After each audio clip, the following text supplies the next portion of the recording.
Батулга ард түмний өвмөнд самуунд ийм үйлдэл гарна ч нэ би бас сансан байна. Бүрэнхийн сайдыг энийг ч нэр төвшүүлэхгүй. Төрдөө орчуулмаар бол төшөв рүү орчуулмаар болсон байх биш. Бид нар хамтдаа ялах ёстой болохоос биш. Бид нар хамтдаа ялагдах ёсгүй. Тэрс үтэхэд би билээ.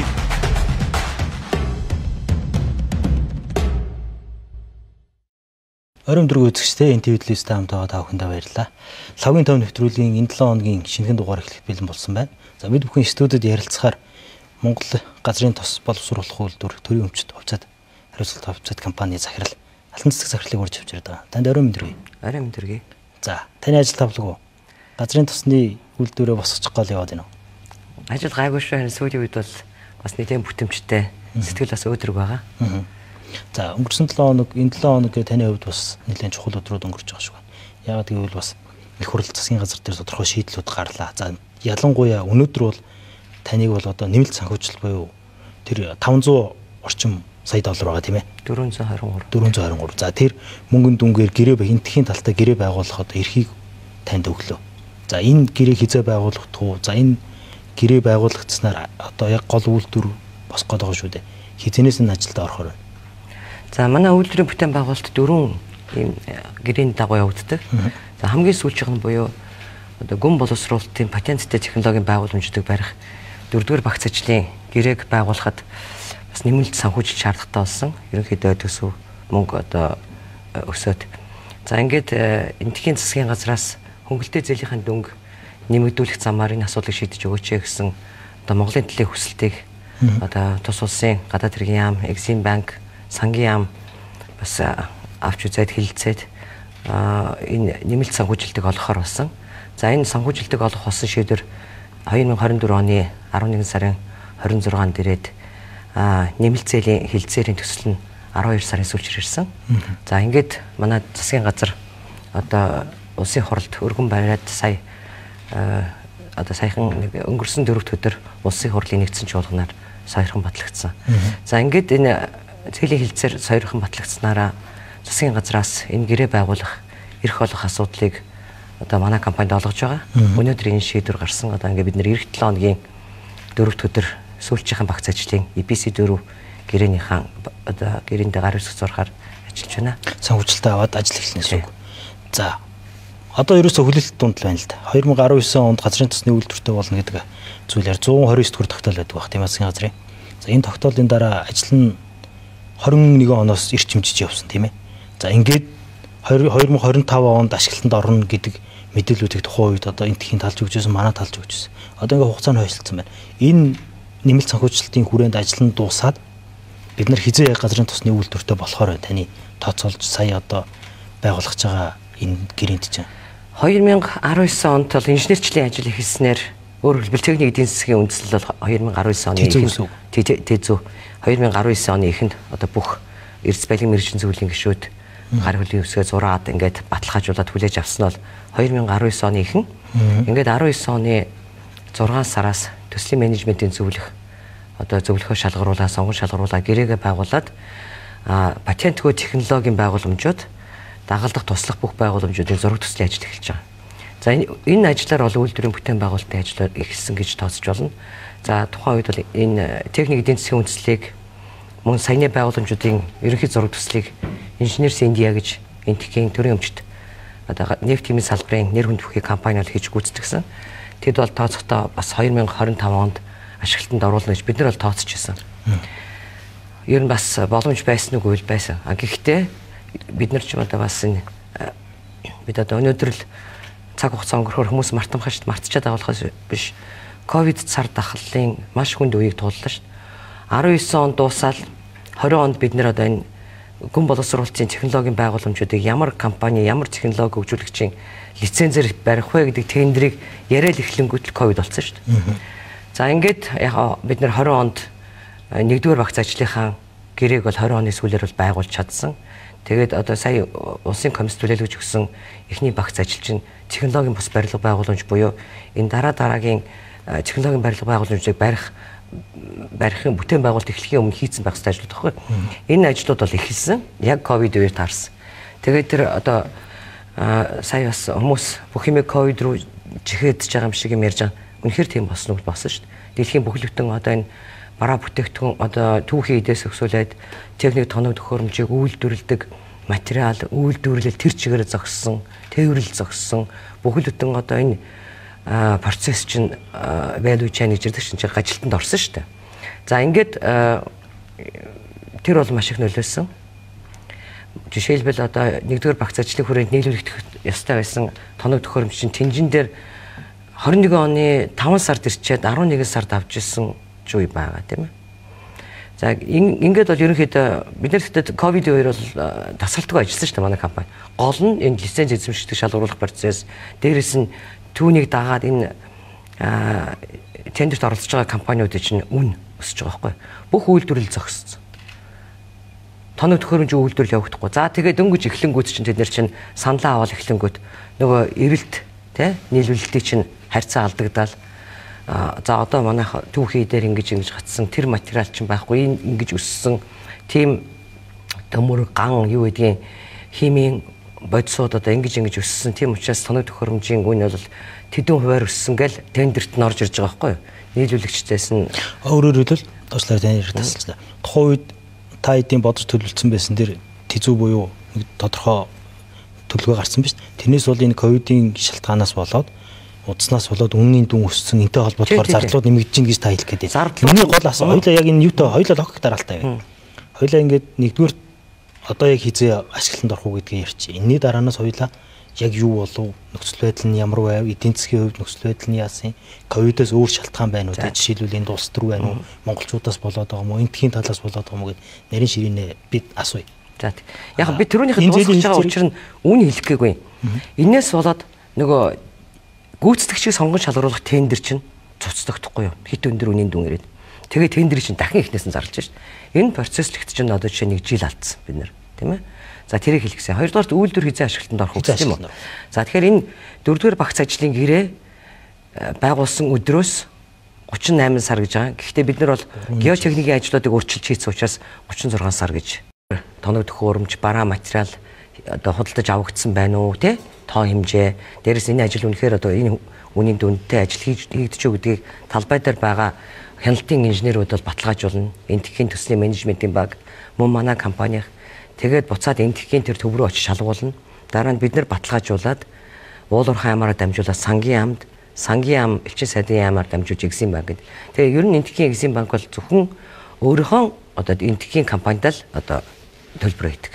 Төлбөрээ гэдэг. Бид нар бол энэ одоо Монгол Улсын нутагт дэвсгэр дээр бүтээн байгуулалт явна.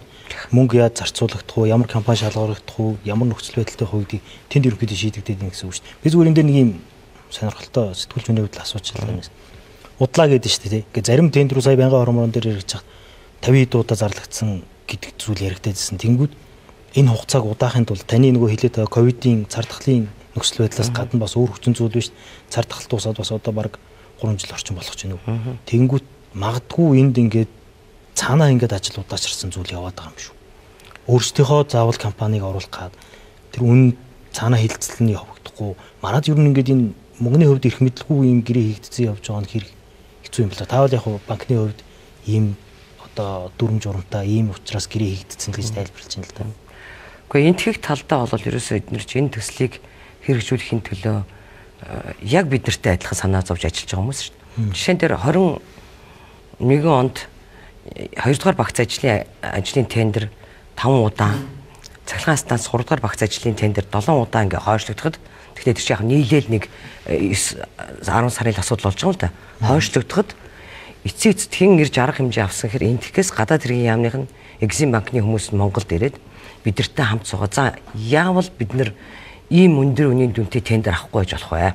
Ямар арга хэмжээ авах вэ? За тэгээд бид нар бол ер нь өрсөлдөө нэг нэмэгдүүлээ. Зөвхөн энтхэг компани гэхгүй, энтхэгт бүртгэлтэй гадаадын компаниудыг оролцуулъя. За энтхээс одоо нийлүүлэх хувь хэмжээг бас багасгая.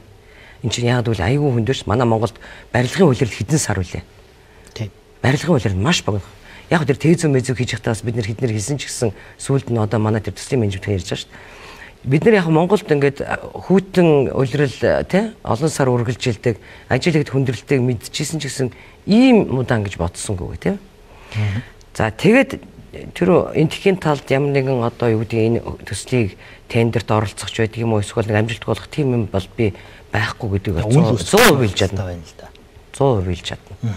Харин ч одоо тэр хүмүүс энэ одоо тендерийн бичиг баримт бүр өөрсдөө нөгөө зээлийг хэрэгжүүлэхэд дагаж мөрддөг бичиг баримтанда энэ том өөрчлөлтүүдийг оруулж иж бид нар өрсөлдөөнийг бий болгоод дараа нь одоо хоёр дахь дахин төрөвчлсөн тендер дээр хямдхан үн авч чадсан шүү дээ. Одоо сая нэмэлтээр дахиад 20 жилийн хугацаатай 423 сая $. Зээл авахар хилцээр байгуулагдсан. Одоо гэрээ байгуулаад баталгаажаад мөнгө нь орж ирнэ гэсэн үг. Яг ингээд нийт төслийнх нийт өртөг нь хэд байна? Одоо 1.2 дээр нэмэгдэхээр яг уу 1.7 орчим 6 гарантай тэрбум сая $. Болчихж шít. Энэс өөр зардлууд бас байгаа шүү дээ. Үйл ажиллагааны зардлууд бас манайх энэ хөгжлийн банкнаас зээлээд авсан бас мөнгнүүд байгаа. Шүрэн ингээ өнөөдрийн байдлаар энэ мөнгнүүд нийлээд манайх хэдэн төгрөгөөр энэ газрын тосны үйлдвэр яг босгох гээд байна. Ямар үнцэнтэй босгох гээд байна. За түүхэд бас дамжуулах хоол бол $380 сая гэрээтэй. Маттаас татдаг хоолоо гэлж байна тийм ээ. За. Тосон гол 19 дэх талбай маттаас сайн шант хүртэл тийм ээ. Манай үйлдвэрийн талбай хүртэл. За энэ $380 сая. Үйлдвэр бол тэрбум 658 гэж байгаа. За нэмэх нь нэг одоо лиценз эзэмшигчд өгөх одоо тэр тоног төхөөрөмж нийлүүлэх тэр нэг дөрөв шаардсан тоног төхөөрөмж шүү дээ. Тэгээд дээрэс нь тоног төхөөрөмжийг суйрлуулахад ирэх хүмүүсийн одоо тэр зардал гэж байгаа. Тэр нь болохоор нийлээд 18.5 сая. Тэ 18.5 сая $. Үлдсэн байна. За ер нь одоо гол зардлууд ингээл болж байна да.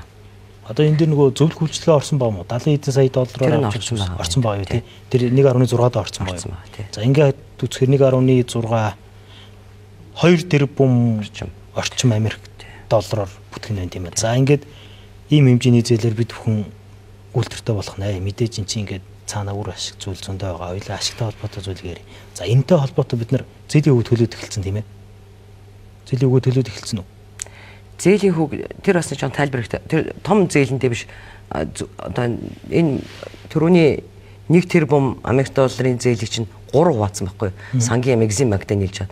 Тэр учир нь болохоор зээлийн иргэн төлөлтийг нэгдүгээрт мурад хугацааг нь хойшлуулах, хоёрдугаарт хүүг бууруулах зорилготой байхгүй юу? 1 тэрбум гэдэг зээлээсээ хүү төлөхгүй дөнгөж ашигласнаас л тийм үү хүү төлөх ийм нөхцөлтэй гэрээ байгуулсан. Арай бага дөнгөж төлөх чинь хүүн арай бага байхгүй шүү дээ. Тэр нь 28 орчим 200-аас төлж байгаа 203 одоо 28 тэрбумыг төлсөн байна гэд сангийн яамнаас мэдгдсэн байлээ тиймэрхүү хэмжээний мөнгө манайх төлж байгаа юу. За ингээд зээлтэй холбоотой мөнгөн дүнтэй холбоотой зүйлсийг асуучлаа. Энэ дээр нэг юм саята ярианд дурчлаа штэ. Дараагийн нэг чухал сэдв болвол тэр дамжуулах хоолой дорнодын маттаас 19 дэх талбайгаас татж байгаа. Энэ дамжуулах хоолой чинь 530 орчим км байх тийм үү? 500 гаруй км. За 380 сая $. За энэ дамжуулах хоолойг заавал дамжуулах хоолойгоор шийдсэн яг шалтгаан нь юу юм бэ? Шалтгаан гэвэл ерөөсөө түүгээд тосыг дамжуулах хоолойгоор л тээвэрлэдэг. Тэрийг л нэгдүгээр хэлье. За хүмүүс тэрний оронд тухайн үед чи төмөр замаар тээвэрлэн авто замаар өдргөл маш удаан яриад засгийн газраас ажлын хэсэг байгуулад хөндлөнгийн экспертэд ажиллаад манай засгийн газрын холбогдох хүмүүс гадаад явж судалгаа хийгээд ингэж шийдсэн л дээ. Тэгэхээр түүгээд дамжуулах хоолой бол одоо ач холбогдлыг ерөөсө 100 жилийн өмнөөс бүх дэлхийд дахин дамжуулах хоолойгоор тээвэрлэж байгаа байхгүй юу? Түүгээд тасыг. Жишээ нь Европын тэр Инсбрук лөө Триест үлээ бомбтаас 470 км тэр Альпийн нуруунд дундор явсан дамжуулах хоолой энэ төр бол хүн харахаас үнэхээр амар байгаа ш тэр өндөр уулан дундуур те 33 том гол мөрөн одоо хичнээн төмөр замд байгаарч үлээ. Яагаад гэдгийг гэхээр дамжуулах хоолойг өөрөөр тээвэрлэх бол тохиромжгүй байхгүй юм болгон тохиромжтой гэж байгаа ш. Тэгэхээр манай дамжуулах хоолой бол Монголд анхных алсын замд нефтийг дамжуулах те анхны хоолой тэр ингээд шигүү дамжуулах хоолой сүлжээ барьцсан одоо хөгжилтэй улсуудын орнуудын дэргэд бол манайх маш энгийн саад байхгүй газар дээр 2.8-аас 3 метрийн гүнд байгаа. Тэгэхээр дамжуулах хоолой энэ нефтийн бүтээгдэхүүн чинь нефт химийн одоо тий энэ бодисыг чинь тээвэрлэнэ гэдэг чинь зүгээр энгийн ачаа тээвэрш байхгүй. Ямар нэгэн тээврийн хэрэгсэлтэй одоо хоорондоо эрсдлийг хэлж чинь тий одоо тэр чинь ингээд нэгдүгээр эрсэж чинь нэр ямар ч тээврийн эрсэлтэй огтлцохгүй тийм ээ газар доогуур тавьж байгаа юм чинь. За дээрэс нь за энэ бол аюулгүй ажиллагаа. Нөгөө талаас манай тос чинь маш сайн чанарын хөнгөн тос хэрнээ. Химийн шин чанараа нэг парафинлэг тос байхгүй юу? Тэр нь өндөр температурт зарцдаг гэсэн үг. Тийм ээ? Температур өгөөл жоохон халаахад ус шиг шахуу шингэн болдог юм тос л тоо. Тэгэхээр өвлийн одоо температур тийм ээ одоо хасах 35 градус 30 градуст тэрийг одоо вагоноор тээвэрлэе гэж бодъё. Ачиж буулгахдаа яаж ачиж буулгах вэ? Уураар одоо халаагаал буулгаал ачаал ингэх нь шүү дээ. Дээрээс нь одоо тэр чин тасралтгүй үйлдвэрийг хангахын тулд энд одоо 40 вагон систем чирцсэн 2 цуваа ингээл үйлдвэрийн талбай дээр авчраал за мэдгүй хэдэн цаг үргэлжлэх юм 2 өдөр буулгах юм мэдгүй бүтэн өдөр ч юм уу. За буцаагаал дахиад хоосон сав ингээл яваад байгаа юм шүү дээ. Энэ бол асар өндөр өртөгтэй. Энэ тээврийн хэрэгслийг чинь нефт болоод нефтийн бүтээгдэхүүний тээврийн хэрэгслийн одоо энэ юг үүн өртөг эрчим хүчний зарцуул байгаль орчинд үзүүлэх нөлөө энтрийн талаар аюулгүй байдлын талаар өчнөө их судалгаа хийгээд ингээд яатсан байгаа шүү дээ. Тэгэхээр дамжуулах хоолоогоор тээвэрлэхээс өөр арга байхгүй. 1.3 их 80 орчим төгрөг. Миний нөгөө бас тухайн үед яригдчихсэн зүйл бол мэдээж дамжуулах хоолоо одоо хааштай баригдаад дууссан. Одоо ингээд шийдэл бол гарсан. Гэхдээ энэ дээр зам барьсан болвол нь бас ингээд давхар өөр хэрэглээтэй байх юм болов гэсэн чинь танаа яг энэ тосны онцлогоос шалтгаалаад яг энэ нэг нефтийн энэ нэг өөрийнх нь онцлогоос бол авцам дээр бол боломжгүй юм байна тийм үү? Авцамаар одоо жишээлбэл тэр 530-ыг холбочвол 1 км замыг тэгэл нэг бүх талаараа сөрөг байхгүй юу? За осол гарвал яах вэ? Нэгдүгээрт. Хоёрдугаарт үн өртөг. Автозамаар нефт болоод нефтийн бүтээгдэхүүнийг 100 км радиуст эдийн засгийн үр ашигтай тээвэрлэх боломж байж магадгүй гэж байна. Тэ? Түүнээс илүү бол эдийн засгийн өндөр ач холбогдол нөгөө ачааныхаа зардлыг даахгүй бүтээгдэхүүн байна шүү дээ. Нэгдүгээр өртөг зардал, хоёрдугаар эрчим хүчний зарцуул. Хичнээн их бензин тос дизель шатхуун зарж явах уу. За гуравдугаар өнөөдөр юу н тэр түүхийн нефтийн бүтээгдэхүүн ачиж явах хөтгөл зүгээр хичнээн ослоо гарч байна. Тэгээ тэр бүх юмны одоо давуу талтай л дамжуулах болол. Тэрнээс одоо юуны газрын тос боловсруулах үйлдвэрийн одоо түүхий тосыг тээвэрлэхээс болоод төмөр зам, автозам тавьсан гэх юм бол бидэрт бас сайхан нэр төрөл хэрэг байх байсан баг. Тааж болдоггүй. За ингээд тэр хоолойтой холбоотой зүйлийг сонирхож байсан зүйлээ асуудал. Одоо ингээд бүтээгдэхүүнтэйгээ холбоотой зүйл ярив. За ингээд 3 жилийн дараа буюу 28 онд бид бүхэн газрын тосны үйлдвэртэй болчих واخа. За ингэнгүүт үйлдвэрлэлийн үйл ажиллагаа эхэлнэ. За энэ үйлдвэрлэлийн үйл ажиллагаа эхлэхээр анх яригдж байгаа нь бол 1.5 сая одоо бүтээгдэхүүн үйлдвэрлэж гаргана гэж хэлээд байгаа шүү дээ. Одоо тэгэхээр танаа үйлдвэр ашиглалтанд ороод одоо манай үзэгч жоохон дэлгэрэнгүй мэдээлэл өгөөч та. А92 нь хэдийн, 95 нь хэдийн, түлш нь хэдийн. За энэ сонгоцны түлш гэж яригдаад байгаа нь хэдийн. Ер нь яг ямархуу хэмжээний бүтээгдэхүүн гарах чадaltaй үйлдвэрийг одоо барьж дуусгах гээд байна. Бариад байна. Газрын тос боловсруулах үйлдвэр бол газрын тосны доош урсгал гэж нэрлэгдэх юм уу? Дээш нь хайгуул олборлолт, дунд урсгал нь тээвэрлэлт, доош урсгал нь боловсруулалт байхгүй. Тэгэхээр боловсруулалтын 3 үе шатны хамгийн ихнийх нь тийм ээ одоо газрын тос боловсруулах үйлдвэр. Тэгэхдээ энэ бол нефт химийн үйлдвэрийн суурь. Манай одоо энэ газрын тосны үйлдвэр чинь дараа нефт химийн үйлдвэр, тэгээ химийн үйлдвэр залгаж байгаа шүү дээ. Тэгээ одоо бас энэ юугаар зарим нийтлэлчид энэ төр одоо газрын тосны үйлдвэр ганцаараа ашиггүй ажилдаг. Заавал химийн, нефт химийн үйлдвэр баригдчихэж нефт химийн үйлдвэр баригдвал мэдээж үр ашиг нь өснө. Гэхдээ бид нар эхлээд энэ суурийг тавиад байгаа. Түлш шатхуун гэдэг чинь бидэрт хамгийн чухал асуудал шүү дээ. Тийм ээ. Тэгэхээр түлш шатхуундаа энэ үйлдвэр маань 1.5 сая тонн түүхий тос боловсруулад 1.4 орчим сая тонн бүтээгдэхүүн үйлдвэрнэ. Арай өрхөө. За түүнээс 396 мянган тонн автобензин. За бүгдээр Евро 5 стандартын. За. Тэгээд яг бид нар 95 октантай тий бензин үйлдвэрлэнэ гэж зорж байгаа шүү дээ. Тэгэхдээ хүмүүс яагаад бас сая байнгын орны хурал дээр асууж илээ. Яагаад 92 биш юм? 95-ыг үйлдвэрлэдэг үйлдвэр 92 үйлдвэрлэх шиг амархан байхгүй шүү дээ. Өшөө зардал мөнгөний хэмнэгдэл явчихна. Тэрэг бол болно тий. Зүгээр бид нар нөө максимум зорилгол ярьж байгаа шүү дээ. 95. За 840 орчим мянган тонн дизель. 80 мянган тонн онгоцны түлш. 28 мянган тонн шингэрүүлсэн шатдаг хий. За тэгээд 100-ны түлш гарна. 100-ны түлш нь ихэнх нь бол үйлдвэрийн цахилгаан станцын тэжээл болох юм. За одоо ингээд үйл ажиллагаа эхлээд сайн таны хэлсэн хэмжээний одоо бүтээгдэхүүн үйлдвэрлээд эхлэж штэ. Тэгэхээр энд юуны хэрэг болно?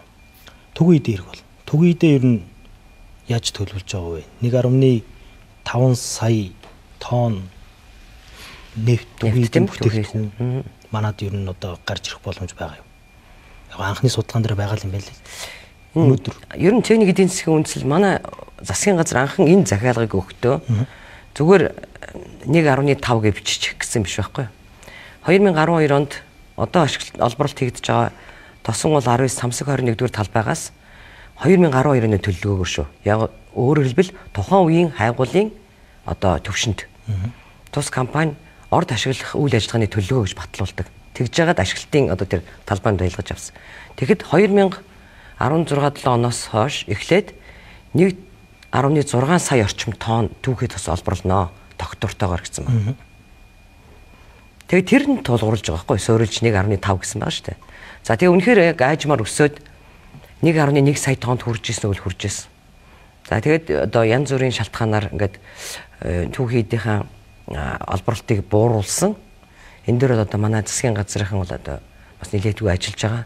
Тус компанитай одоо татврын маргаанч гэх юм уу одоо олон асуудлыг шийдэх хэрэгтэй байлээ. Гэтэ ямар ч байсан манай одоо уул уурхай ямыга манай одоо аж үйлдвэр эрдэс баялагын сайд Туван манай засгийн газраар тэр чигээр бол одоо энэ асуудлыг шийдэж 3 жилийн дотор үйлдвэрийн тэр түүхий эдийг хангалттай дээр бол маш эрчтэй ажиллаж байгаа.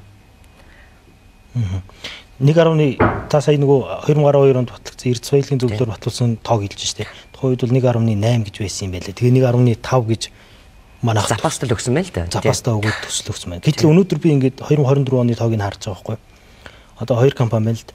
Одоо чинь Петрочайна болон Дошин гэдэг хоёр компани. За энэ хоёр компани бол 2024 онд нийтдээ 500 503 тонн. За нөгөө Дошин гэдэг компани болохоор 50,000 тонн. За нийтдээ нэг 550,000 тонн одоо олборлолт хийгээд юм л да. Бид бүхэн эндээс авна гэж тооцсон байдаг. Энэ компани чинь мэдээж гэрээнийхээ дагуу өөрсдөө гарна. За бүтээгдэхүүн хуваах гэрээ манайх хэдэн хувийг авах уу гэх. Нөгөө түгэн эдийн маань хүрэлцээ юу болох? Тэрийг одоо яаж тооцож байна? Төрөний 2012 оны евро эргээд орё л да. Тухайн үеийн нөөцөөр бол геологийн нөөц нь 336 сая тонн. Тийм. 336 сая тонныг за олборлтын 4-5 шатны технологи байна. Анхан шатны технологиор одоо 13% нь олборлоо. Тэр чинь хамгийн дарж бодож байгаа юм шүү дээ. Гэд одоо бодсон. Гэтэл одоо тэрийг 20% дөргиж болно. 25% дөргиж болно. Их юм бол 336-ыг 20% өгдчихэл том тоо шүү дээ. Тэгээд тухайн үеийн одоо хайгуулын үе шат. Одоо ашигт малтбал дээр ч хүртэл одоо ингээд тэр чинь хайгуул нэмэгдээл, нэмж өрөмжлөг тавиал, нөөцөө нэмэгдүүл явдаг үз. Эрдэнтийг хар саяхан тийм ээ. Бас нөөцөө нэмэл ингэсэн шүү дээ. Тэгэхээр ер нь нөөц бол байгаа. Даачин компанитай одоо манай сүүлийн үед манай засгийн газар, манай ерөнхий сайд, одоо аж үйлдвэр эрдэс баялагын сайдын дээр бол бас толгой компанитай бас уулзалт ярилцлага хэрэгжиж байгаа. Энэ үйлдвэрийг түүхий дээр хангах бол боломжтой. Гагцхүү тэр одоо олборлтыг нэмэгдүүлэх боломжийг бүрдүүлэх шаардлагатай гэж байна. Тэгээ энэ жилдээ болохоор 700 нийтдээ 750,000 тонн хүргэнэ гэж бас салбарынхаа сайдыг ярьж байгааг бас сонссон. 25 онд уу? Тий. 750,000 хүргэнэ. Тэгээд 2 жилийн дотор тэр чинь нөгөө нэг юм тос нь байхгүй даа биш. Нэмж хөрөнгө оруулалт хийж өрөм өнтер тавьж ашиглалтын цооног нэмж өрөмдөх хэрэгтэй юм байна л да. Хөрөнгө оруулалтыг. Тэгэхэд хөрөнгө оруулалт хийлгэх тэр одоо хийх шалтгааны л одоо жоохон хязгаарлаад байгаа л тийм асуудал үүсчихэд байгаа. Энийг бол бас засгийн газрын төвшөнд одоо ойрын хугацаанд арга хэмжээ авахар л ажиллаж байгаа. Төр засгийн хамтарч ажиллах байна. Анхнаасаа ер нь одоо бүтээгдэхүүн хуваах гэрээ хэдэн мянган тонн тос авъя гэдэг ер нь зорилттой байсан юм бэ. Одоо бол ингээд буугаад ш таны хэлж байгаа олон зүйлүүд байна. Иргэдийн эсэргүүцэл байна. За тэр татвартай холбоотой асуудал байна. За магадгүй энэ урд төршд болж байгаа тэр эдийн засгийн хямралтай холбоотой зүйлс бас орж ичж магадгүй гэдэг. Ингээд олон хүчин зүйлээр эднийх ингээд бууруулаад энэ жил ирэх тусам. Одоо бид нэр харин үйлдвэр бариад тусан чинь тэрийгэ үйлдвэрээ ажилуулах түүхий идэггүй болчих үедээ л гэж бодоод байна л доо. Хамгийн чухал нь тэмдэл байгаа юм шиг. Даачин компани одоо манай бас төр засгийн хүмүүстэй уулзтаа тэр хэмжээний тосыг гаргаж ирэх бол боломжтой гэдгийг илэрхийлээд байгаа шүү дээ. Тэгээд ямар нөхцөл боломжийг. Гэвь тэд нар нэг юм маргаан үүссэн байл та. Тийм үү? Гэхдээ тэрийг бол одоо салбарын яамнаас нь асуусан арай дээр үлгүй тийм үү? Маргаан үүссэн байна. Тэр асуудлуудаа шийдвэрлэх юм бол бид нэр тэрийг гаргаж өгч болно гэж. Тэгэхээр тэр 1.5 сая тонн гэдэг тоо чинь 12 онд батлагдсан орд ашиглалтын төлөвлөгөөтэй холбоотой. Тэгээд одоо өнөөдөр зүгээр яг би өөрөө яг дотор нь ажиллаж байгаа юм биш үү те. Зүгээр авж байгаа мэдээллээр ярихад 2800 орчим ашиглалтын цооног тийм ээ одоо ажиллаж эхлэх ёстой байтал ажиллах ёстой байтал одоогийн байдлаар 1780 ч гэлүү тийм. Тэгэхээр хөрөнгө оруулалтынхаа хэмжээг л одоо нэмэгдүүлэхгүй байна л да. Тэгэхээр одоо энэ асуудлыг шийдвэрлэх одоо энэ хаврын чуулган тэгээд энэ жилдээ бац төр засаг маань эрчимтэй ажиллаад энэ асуудлыг шийдэх байх л та. Ер нь одоо манай энэ саяны шинээр байгуулагдсан хамтарсан засгийн газарт байгаа манай сайд нар маш эрчтэй ажиллаж байгаа шүү дээ.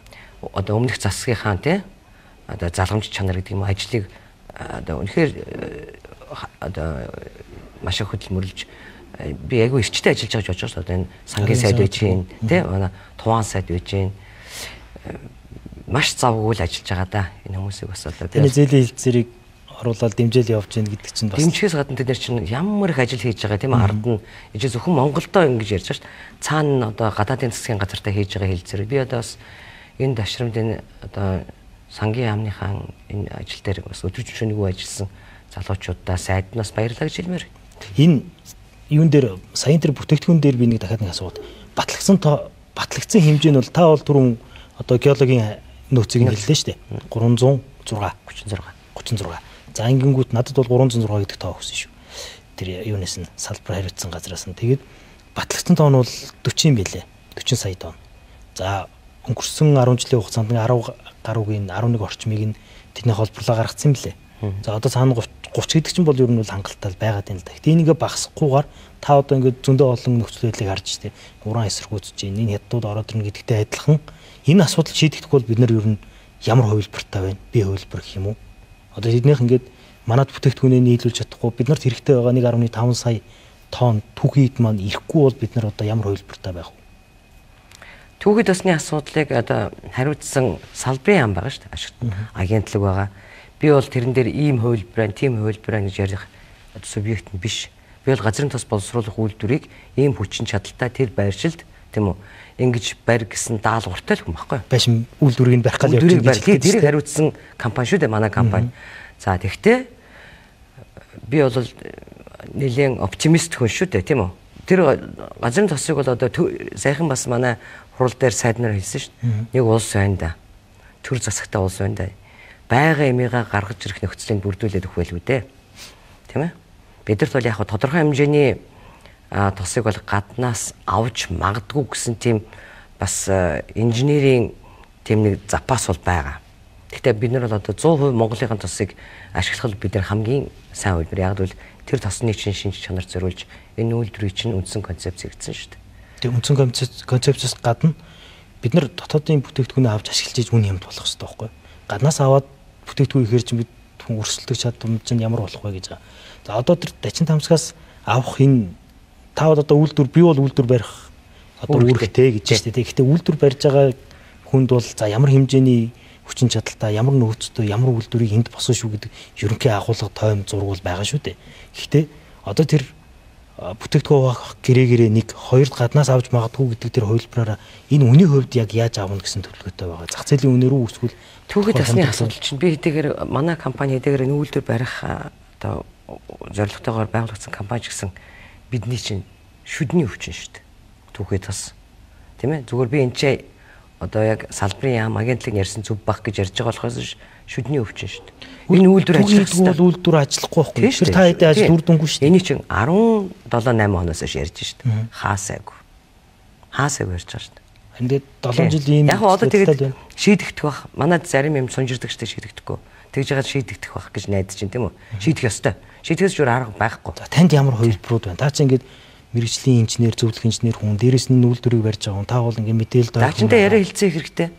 Даачин компанитай. Даачин компани одоо өөрсдөд нь тэр юу гэдгийг энэ төлөх ёсгүй байсан татврын акт тавьсан гэх иймэрхүү асуудлууд байгаа юм л шүү дээ. Тэр асуудал шийдэж болно гэсэн бүр болохоо болцсон шийдэж болохгүй юм байхгүй юм байл шүү дээ. Хоёрдугаарт одоо жишээ нь манай сая үндэсний компаниудаас газрын сүнсний хайгуул хийгээд эхэллээ шүү дээ. Яг нь ийм хурдан 2-3 жилийн дотор тос олборлол эхлэх нь юу бол гэхдээ 19 онд нээсэн цоног дээр жишээ нь Петроматад одоо ашиглалтын цоног нээсэн л байж шүү дээ. Тийм ээ? За манай компани бас нэг талбайтай. Давс 31 гэдэг. Бид ч гэсэн тэрэн дээр тэр бол бас одоо суур хайгуулууд нэлээ хийгдсэн, тийм? Их биш юмаа гэхэд одоо нэг айхтар их том хөрөнгө оруулалт шаардлагагүйгээр бас одоо тосыг тодорхой хэмжээгээр гаргаж ирэх тийм бэлэн проспектууд байна. Хөрөнгө оруулагч манайд ажиллах дурггүй байна. Тэ бид нар л хөрөнгө оруулагч асар хайж байгаа.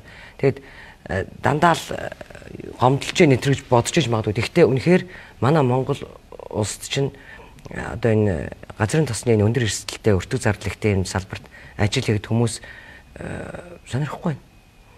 Нэгдүгээр хамгийн хэцүү нь одоо энэ алсдагдмал тийм ээ. Зүгээр тоног төхөөрөмж оруулж ирэхэд л ямар хэцүү үлээ те. Манайх далайд гарцгүй, далайн юунасаа хол, хоёрдугаарт маш хүйтэн үйлрэл нудаан үргэлжлэдэг ажил хийлэгдэг. За яг ажил хийх гэхээр төмөн шидийн бэрхшээл зөвшөөрөл юу гэдгийг тэр нь олддог. Хууль эрх зүйн орчин юм байна. Одоо энэ газрын тосны тэр юунд бидний урилга хөргүүлсэн компаниуд бол нэг төрөнд л бас асуух юм байл.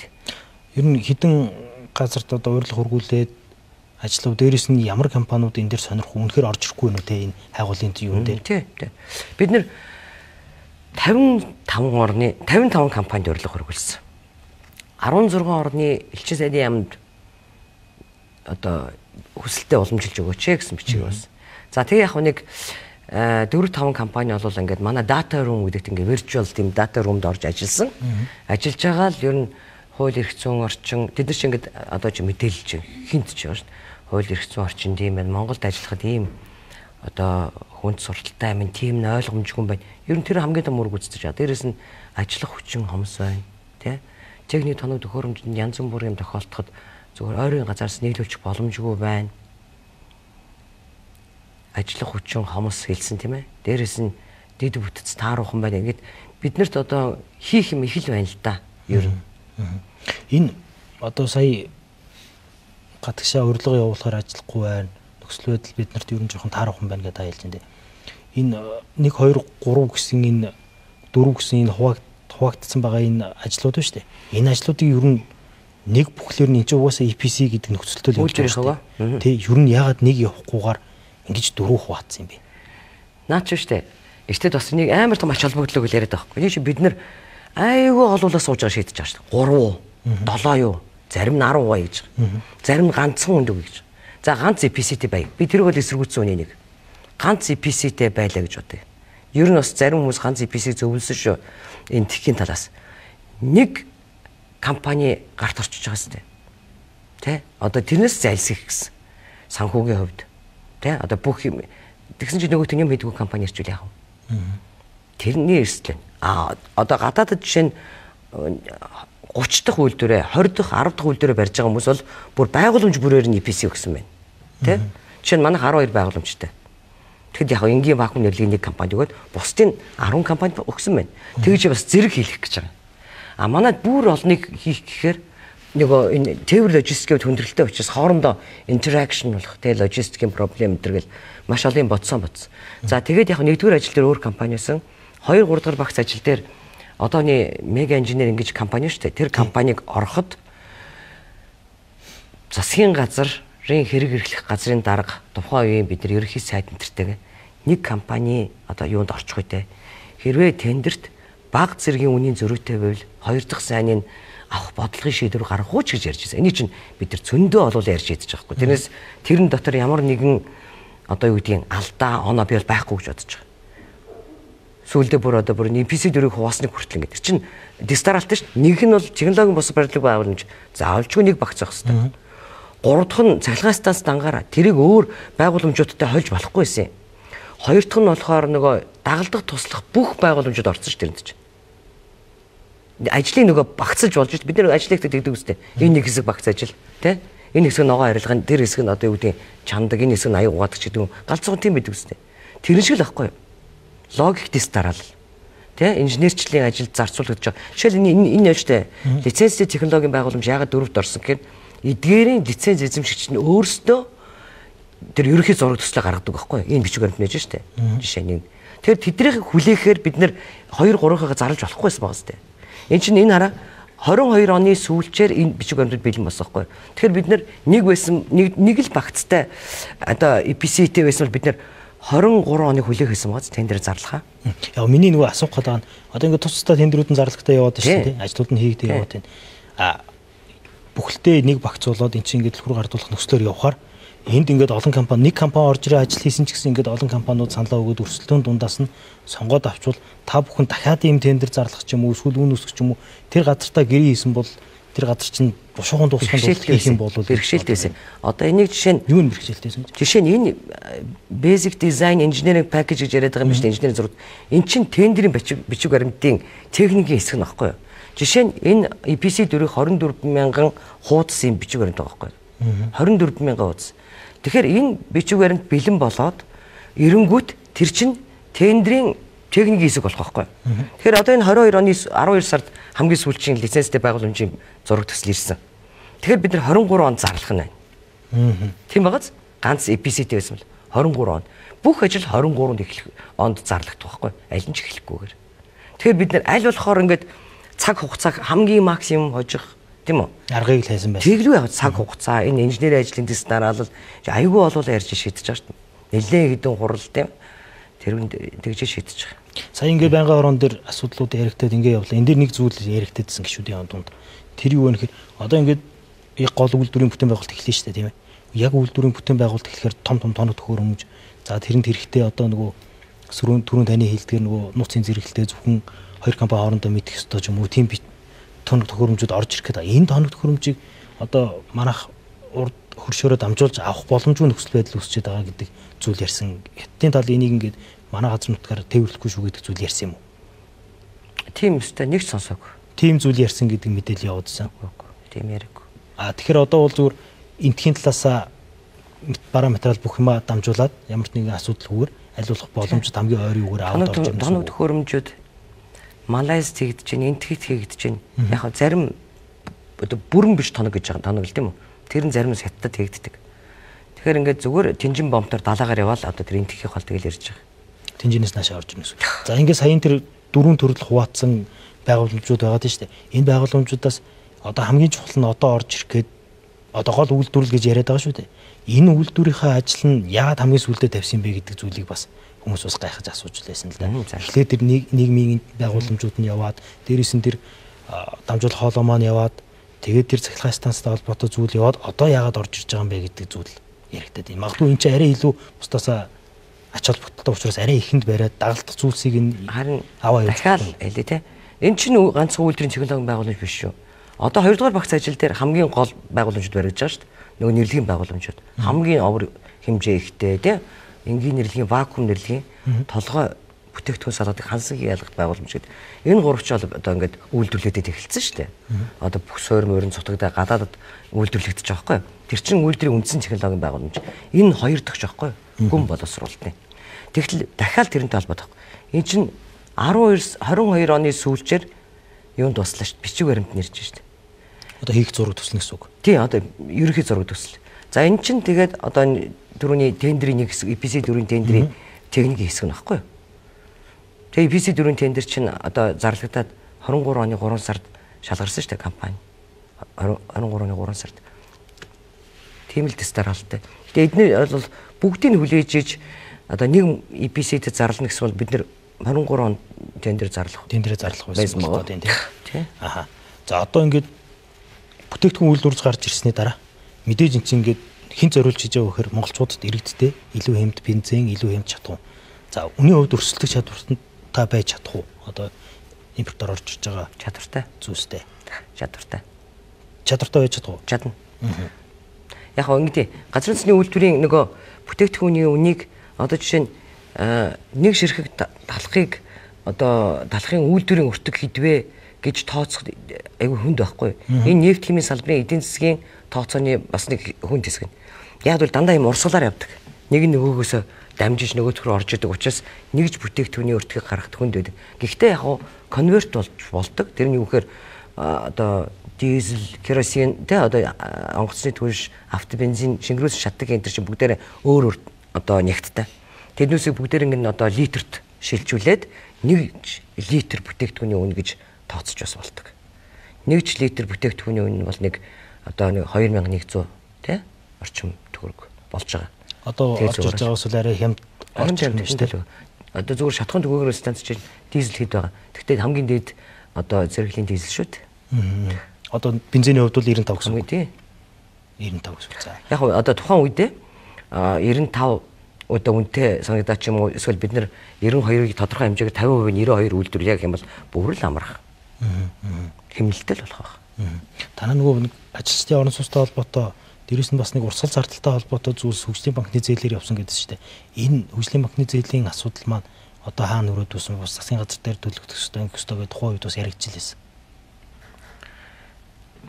Яг манай газрын тосны үйлдвэрийн хотхон болол нийгмийн асар өндөр ач холбогдолтой л да. Тэ? Яг одоо зарим 2 дугаар хэсэг нь батлан хамгаалах юм хариуцсан шүү дээ. Тэгсэн байсан. Тэр хэсэг ингээд баригдахгүй ингээд ашиглалтанд орохгүй бас ингээд жаахан гэтээ яг батлан хамгаалах юм шууд биш. 339 төгрөг байхгүй зөвсгч хүчнээ. Тэ? Тэгээд тэд нар болохоор одоо бас нөгөө төмөр замын бүтээн байгуулалтанд дайчлагдаад тухайн үедээ цэргийн анги бүрэлдэхүүнээр бариулах байснаа боломжгүй болцсон. Тэгэхээр ажлаа үргэлжлүүлэхийн тулд туслан гүйцэтгэгч нар авсан. Тэгээ бас ингээд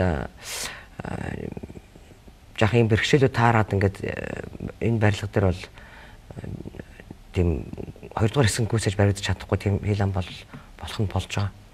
Уул энэ хотхон болол та нар хөдөө орон нутагт шаарлаа. Би харс жилийн өмнө очсон тэр 2 дугаар хэсэг нь одоо бол тэр асуудал нь хэврээ яг одоо шийдэгдэж байгаа. Маш хөөрхөн хотхон шүү дээ. Бид нэр тэгээд хөдөө орон нутагт бол үнэхээр баригдаж байгаа хамгийн гоё хотхон тийм ээ. Яг цогцоороо бид нар их гоё мөрөөдөжсэн тийч чинь сургууль барина, цэцэрлэг барина, манай ажлагчдын бүх хүүхдүүд энд сургуульд явна. Гоё ингээд бүр фонтантай, нууртай гоо ер нь их л гоё мөрөөдсөндөө. Тэгээд яг ажил хийх тус аюу хүндрэлтэй байна. Юунаас болоод энэ одоо мөрөөдсөндөө хэр чинь нөхцөл байдал нь тийм хүн байна. Нэг хоёр би бол нэг гаруугийн өмнө очиж үзсэн. Бууж өгч шүү дээ. Одоо ингээд тэр гоё юм аа. Яагаад? Гэхдээ хүн чинь шантарч шүү дээ. Үргэлжийн хулгай, зэлгийг, гүтгэлэг, гүжиртлэг те. Тэгэл хяналт шалгалт ингээл хүн яатсан юм шиг. Тэр чинь одоо анхандаа бол одоо манай бас зарим хариуцлагатай төрийн албан агч төртөл одоо хүнийг шууд те гүжирдэл хулгайч юм шиг ингэж одоо бас энэ ёс суртахууны дордолд амар орсон байна энэ улс. Тэр мөрнөөс бол одоо бүр сүулдэ хүн чинь бас залах чинь.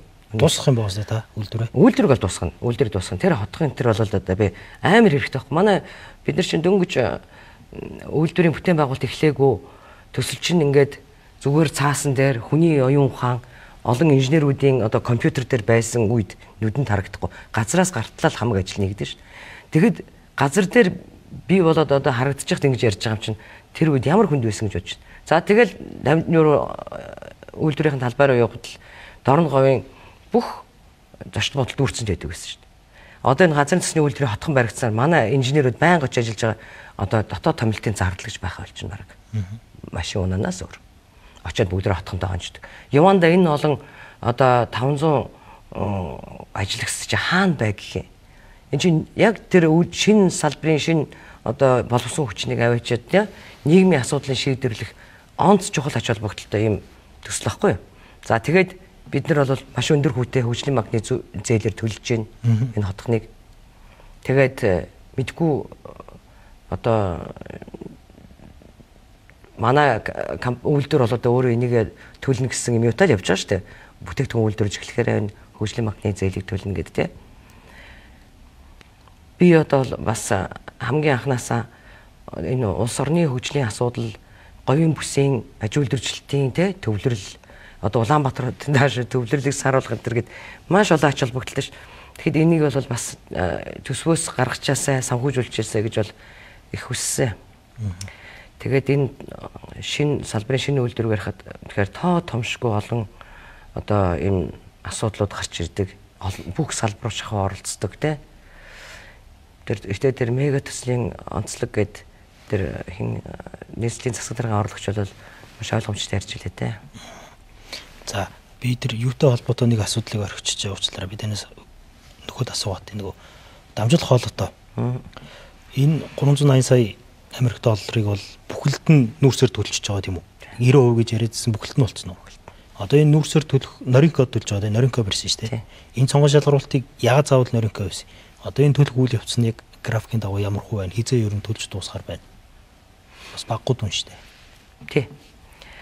Энэ түүхэд бас дамжуулах хоолойн тендер бол уул уурхай хүнд үйлдвэр яамнаас зарлагдсан 22 оны 3 сард. За эхлээд урьдчилан сонгон шалгаруулалтад 22 орон оролцсон байдгийг. Тэгээ 22 орноос техникийн югаар шалгарсан компаниуд донд тендер зарлаад 3 санал хүлээж авсан. Норинко 397 88 ах тэгээ буурсан баг. Тэгээ дараачих нь бас нэг хятадын компани 599. Дараачих нь нэг компани 602 ч үлээ. Ариун төгс. Тий. Бидний анхны техник эдийн засгийн үндэслэлээр юу чинь 620 сая доллар шүү дээ дамжуулах хоолой. Гэхдээ тэр бол нөгөө скин эффект гэдэг бүрэн одоо захлагаанаа эрчим хүчний асар өндөр хэрэглээтэй эрчим хүчний одоо өндөр хөгжсөн газарт хийнэ вөхөөс манай Монгол шиг те одоо масагдмал газар бол хийх амар өндөр өртөгтэй рискээс мө тэгээ болцсон. Тэгээ уламжилт зарим юмыг хослуулж ашиглая те тийм юугаар зарласан. За төлбөрийн хувьд одоо Эрдэнэс 5 толгой одоо нүүрс урьдчилан борлуулах замаар төлбөрийг хийж байгаа. Манай компани бүтээгдэхүүн үйлдвэрлэж эхэлснээс хойш 10 жилийн дотор Эрдэнэс Монгол компанид одоо тэр жилд 38 сая долларыг жилбэр тогтмол төлөөд явахаар юм гэрээтэй. За төлбөрүүдийн хувьд тиймэрхүү юм байна. За миний хувьд асууж байгаа санхүүгийн гол зүйлс манд дуусч. За одоо би танаас асуухад энэ тэзүүгэл та эзэндээ яриад байна тий. Над ч гэсэн энэ тэзүүгийн нэг хэсэг байх гэж би найдаж байна. Энэ тэзүүгүүгээр барьчлаа гэдэг зүйлийг бас ярьсан юм уу да. Харин тий. Тэр тэзүүгүүгээр барьдаг ийм энэ ч одоо зүгээр нэг замын төсөл ч юм уу нэг төсөл биш энэ мега төсөл шүү дээ.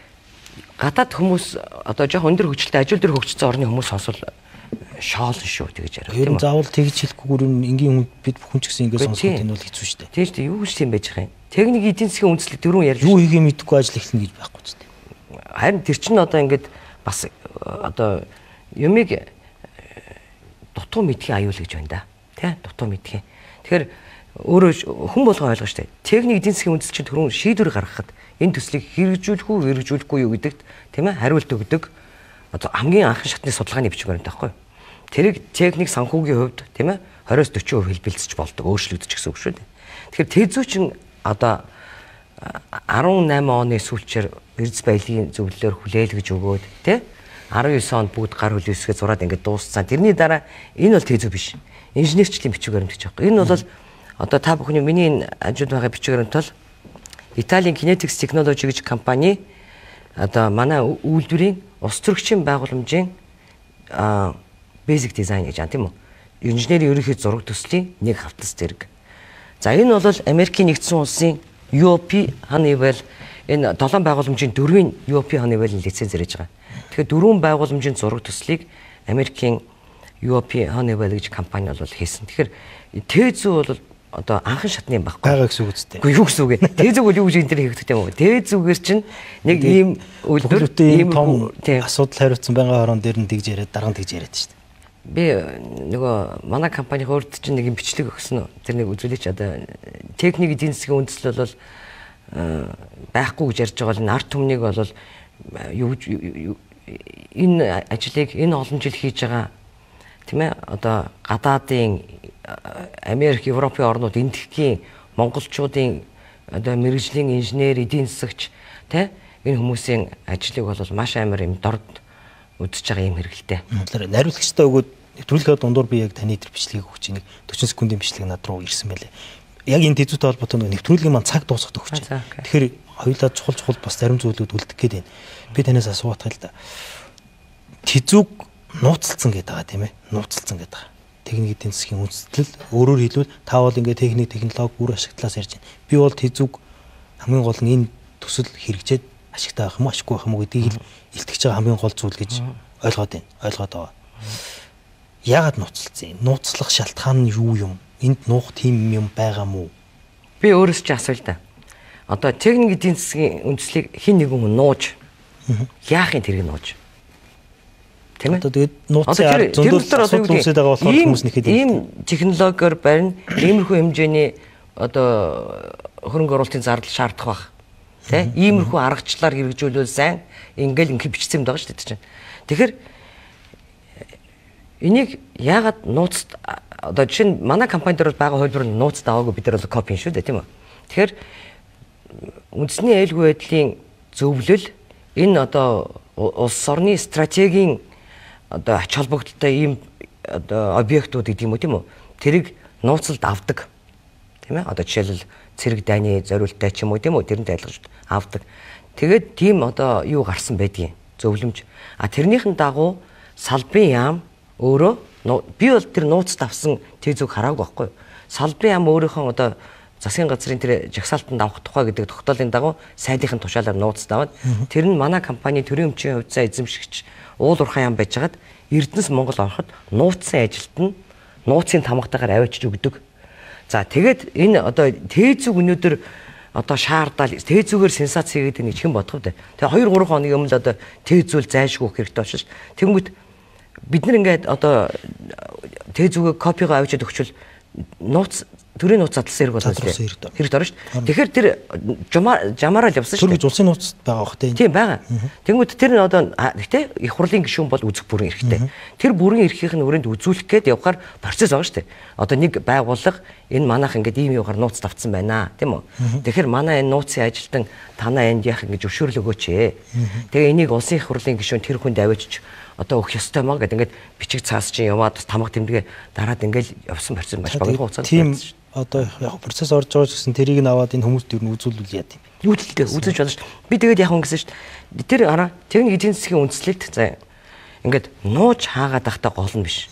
Улс одоо энэ атомын цахилгаан станц, газрын тосны үйлдвэр, нефт химийн аж үйлдвэр энэ төр гээд бус улсын хувьд бол хүн ортуулдагч үйлдвэрүүд биш үү? Технологи оруулж үзүүлдэг чухал. За ялангуяа энэ бид нар лиценз эзэмшигчтэй байгуулсан энэ бол бид нар технологийн нууцтай. Жишээ нь гэхдээ яг би улсын хурлын гишүүд бүрэн эрхтэй хүмүүс одоо тэр нууц хамаарсан материал үүсгэх бол одоо тэр бүрэн энэ чинь үзэх ёстой юм чинь тийм үү эрхтэй. Гэхдээ бүр нарийн технологи одоо энэ зураг төсмөслийг одоо ингэж үзэж яах юм бол би бас тэрийг бас байгаад байгаа шүү дээ. Иймэрхүү те юм нарийн эн чинь нэггүй ойлгодог ч биш шүү дээ. Инженерч нэг 14-5 төрлийн инженерийн ажил энэ дотор явж байгаа шүү дээ. Та нөгөө сая яриандаа дурдж шүү дээ. Ингээд манад бас нэг зарим хувьд ингээд одоо оюун санааны хувьд ч юм уу эсвэл ёс зүйн хувьд ч гэсэн ингээд нэг төгтөө нөхцөл байдал гараад байна. Энэс нь болоод зарим ажил гацаад ч юм уу нөхцөл байдал хэцүү байгаад энэ гэдэгтэй адилхан өнгөрсөн хугацаанд яг энэ улсын нууц, байгууллагын нууц энэ зүйлд авсан зүйлийн ард дандаа асуудал үүсч идэг. Дандаа тендерийн эсвэл танил талын дандаа л асуудлууд үүсэж байгаа учраас энэ нууц нь яагаад ямар учиртай нэг гэдгийг л асуугаад. Тэр юу гэхээр дандаа ард нь хулгай авилга байна уу л гэж байгаа байхгүй. Байна уу л гэдгийг асуугаад байгаа. Түүнээс энийг тэзүүгийн дотор хулгай авилга байхгүй шүү дээ. Тэзүү дотор. Тэзүү судалгааны ажил шүү дээ. Энийг хараад одоо энд баригдж байгаа барилгатаа энэ хоёр харьцуултыг харна л да. Энд ямар заасан байгаа энд багасгаад хямд өртөгтөө хямд технологи өндрөөр одоо чинь энэ амар том материал тийм тултал нэгж байгаа байх. Хэрвээ би нэгсэн бол тиймэрхүү зүйлээр нэх байсан болов гэж би бодоод. Гэхдээ би одоо зүгээр яг өнөөдөр энэ телевизээр ярьж байгаа арих боломжийг ашиглаад нэг юм хэлж байгаа байхгүй. Ер нь хулгайч хүн тун хаврах шүү дээ. Манай компанид нэг ч хулгайч нэг ч авилгаж байхгүй. Хүн өөрөө ямар байна ер нь тиймэрхүү л гэж хүмүүсээ төсөөлдөг байх. Тэрнээс одоо ингээл юм болгонд хүнийг хардаа сэрдэл те. Эн чинь Монгол улсынхаа төлөө, эх орныхоо төлөө, ирээдүйн хойчгийн төлөө, эх орныхоо төлөө, төр засгийн төлөө ингээд үнэн чударгаар ажиллаж байгаа тийм үү? Мянган хүмүүсийн нэрэнд аягүй халтай сэвтэй биш үү? Зүгээр ажил хийгээл одоо энэ манай компанид ажиллаж байгаа энэ олон жил энэ үйлдвэрийг барихын төлөө ингээд өөрийнхөө одоо амьдралынхаа мишн олгоцсон энэ залуучууд юу гэж бодох вэ? За бид нар би ингээд нас минь ахиад тий зовлон жаргал үзээд за хүмүүс ийм л байдаг юм да гэж бодсон. Тэр залуучуудын урмыг яаж болж байгаа. Ингээл одоо тэр сая баахан одоо хүн харахаар л хулгай хийсэн юм шиг тийм ээ. Юу хулгай их бид нар яаж хэдэн 100 мянган доллар яаж бууруулах вэ гэдэг дээр бид нар яаж толгойгоо ашиглаж явсан. Тэр залуучууд юу гэж бодох. Зөндөө олон хүмүүс байгаа шүү дээ. Хүн гэдэг чинь эмзэг шүү дээ. Тэрэн дотор дээрэс нь хулгай гэдэг үг мэдэхгүй чин шударгаараа сард цалингаа аваад амьдарч байгаа. Тэгсэн хэрнээ өөрийнхөө энэ хийж байгаа ажлыгаа амьдралынхаа үйс болгоцсон энэ хүмүүс гомдохгүй мó. Хүнийг бас тий би бас тэрийг хэлмээр санаж байгаа. Хулгайч хүн түн амарх шүү дээ. Би бол ерөөсөө миний хав ойр хулгайч хүн би мэддэг. Цуслангийн байшин хулгай орсон байсан. Яг хүн болгоныг хулгайч гэж бодож.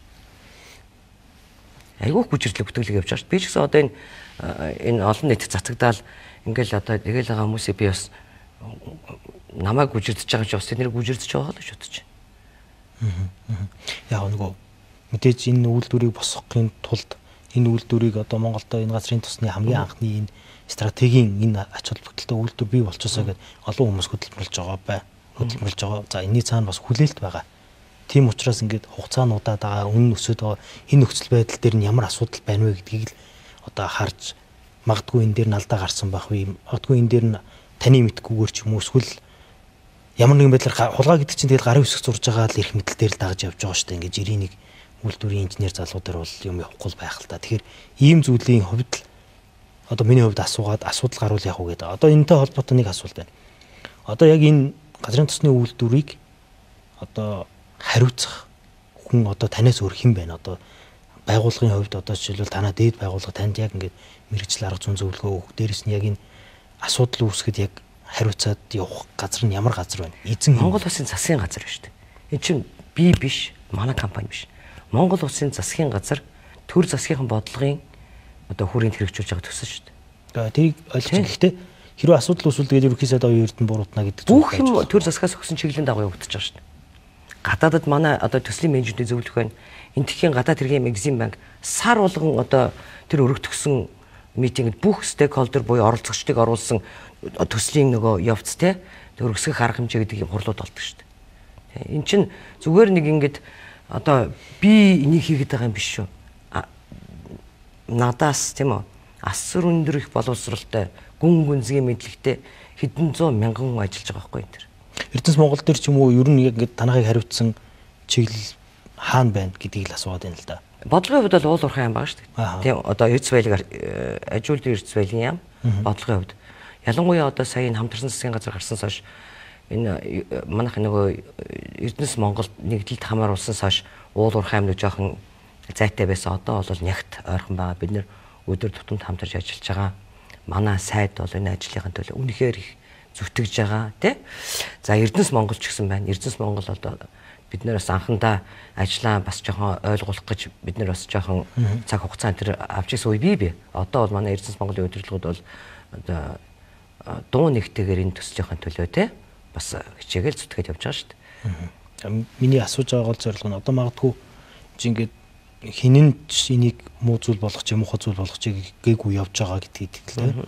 Хэрвээ энэ дээр ингээд одоо ингээд манай дээр та энэ бол том төсөл гэж би дөрөв танд хэлсэн. Энэ бол том төсөл. Энэ бол мега төсөл.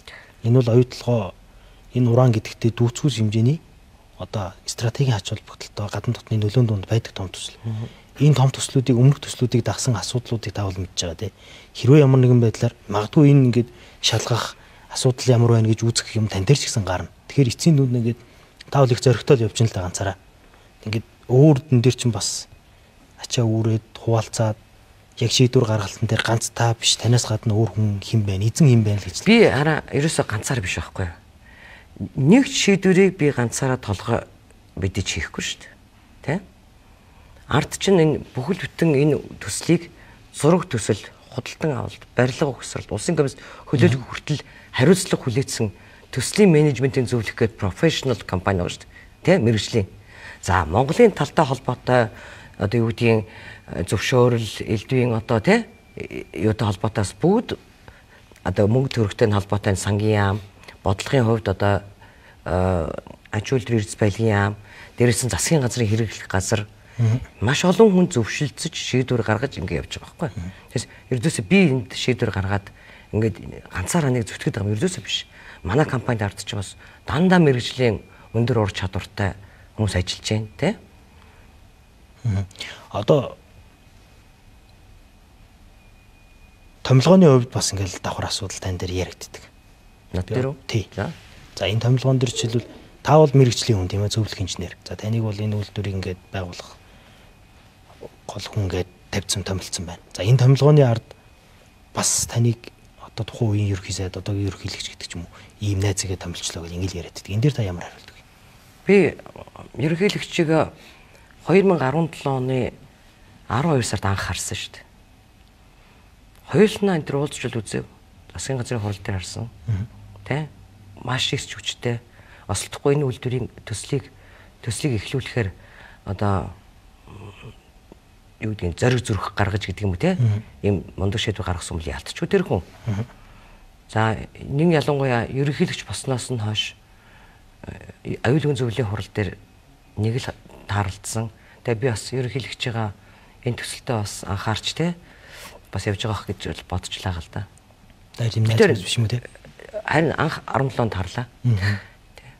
За одоо нэвтрүүлгийн маань цаг дуусч байна. Сүүлийн хоёр асуулт байна. Танаа одоо яг энэ өнгөрсөн хугацаанд хийж хэрэгжүүлж байгаа энэ ажлууд энэ санхүүгийн одоо тайлан энэ бүхэн дээр ер нь аудит орж байгаа үст үргэлж орж байгаа шүү дээ. За энэ аудитын дүнг одоо нээлттэй байршуулж байгаа энийг бас ингээ нууцлалчлаа гэж бас ингээл яриад шүү дээ. Аудитын дүнг нууцлана гэж ер нь байх юм уу?